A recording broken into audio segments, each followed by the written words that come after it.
যাওয়ার রাস্তায় তো খাজুর গাছ দেখলাম।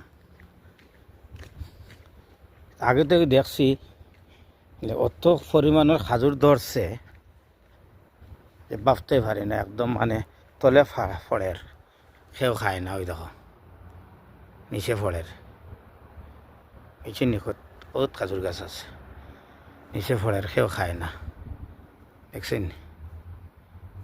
তো খাজুর ধরছে। আমরা দেশের খাজুরের পাত্তাটা শিক্ষণ, এটা মুঠা পাত্তা, বুঝছেন না?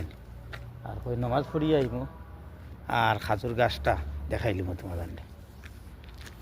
ও মসজিদ, ও সামনে আর একটা আছে, আওটায় ধরছে, আওটায় খুব ধরছে খাজুর, বুঝছেন না? এটা বাড়ির খাজুর দেখলেন কিরম ধরছে খাজুর, প্রচুর।